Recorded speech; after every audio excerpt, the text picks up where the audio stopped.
Hey guys, welcome back to your channel. तो research methodology का ये यूनिट नंबर 3 है जिसमें हम ग्राफ्स एंड प्रेजेंटेशन के बारे में बात करने वाले हैं। देखो, सबसे पहले हमारा टॉपिक है diagrammatic and graphical representation of data.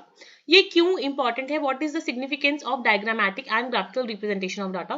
क्योंकि ये बहुत ज्यादा एक्सेसिबल है, इजी अंडरस्टैंडेबल है, मेमोरी एड है, इससे होती है, पैटर्न्स को हम रिकॉग्नाइज कर सकते हैं, एक अच्छा टीचिंग टूल है। So diagrammatic and graphical representation of data is very very significant.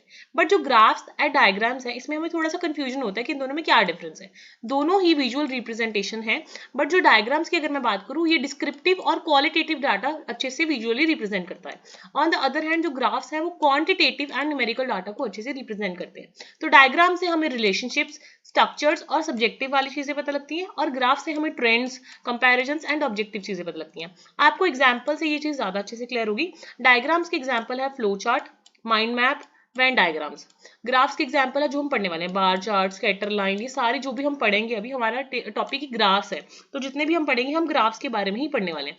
कुछ रूल्स होते हैं, देखो, ग्राफ्स कंस्ट्रक्ट करने से पहले टाइटल होना चाहिए, आपकी डायग्राम बिल्कुल सिंपल होनी चाहिए, नीट होनी चाहिए, प्रॉपर फुटनोट्स होनी चाहिए, क्लियर स्केलिंग होनी चाहिए, विड्थ हाइट अकॉर्डिंगली होनी चाहिए, मतलब आपको प्रॉपर मेजरमेंट करके करना है, एंड इंडेक्सिंग प्रॉपर होनी चाहिए। सो कुछ रूल्स हैं, title simple, neat, indexing, footnote, scale, width height उस अकॉर्डिंग होनी चाहिए, ठीक है।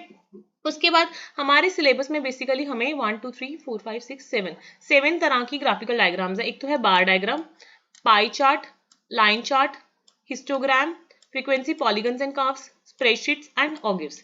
तो बार जो डायग्राम होती है उसमें स्पेसेस होती हैं, हिस्टोग्राम में स्पेसेस नहीं होती। सो अगर हमें कॉन्टिन्यूस डाटा को रिप्रेजेंट करना है तो हम हिस्टोग्राम यूज करेंगे। एंड कई बार क्या होता है, जैसे यहाँ पे जीरो है, जीरो के बाद आप ले रहे हो 25 35, आपने डायरेक्टली नहीं लेना, यहाँ पे एक छोटा सा ऐसे कट बनता होता है, किंक बोलते हैं, तो आपको वो जिगजैग लाइन ड्रॉ करनी है याद से। पाई चार्ट आप कर ही लोगे सॉल्व। लाइन चार्ट में आप ऐसे डॉट्स को कनेक्ट करते हो। जो फ्रीक्वेंसी पॉलीगन है उसमें आपको जो हिस्टोग्राम है उसके मिड पॉइंट्स को आपको स्ट्रेट लाइन से कनेक्ट करना है, बट जब कर्व है तो आपको रफली कर्व्स के वे में उसको कनेक्ट करना है।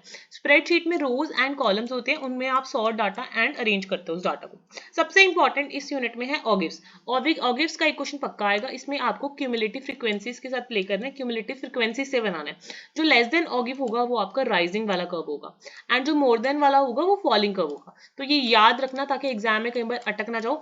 एंड जहां पे इन दोनों का इंटरसेक्शन होगा, लेस देन और मोर देन का, वो हमारा एक्स एक्सिस पे क्या आएगा, मीडियन आएगा। सो लेस देन वाला राइजिंग है, मोर देन वाला फॉलिंग है। जो मोर देन है उसको ग्रेटर देन ऑगिव भी बोलते हैं, तो इससे भी कंफ्यूज नहीं होना है। तो आई होप सबको ग्राफिकल रिप्रेजेंटेशन वाला ये वाला यूनिट क्लियर हुआ होगा। ये बहुत छोटा सा एंड ईजी वाला यूनिट है। ओके।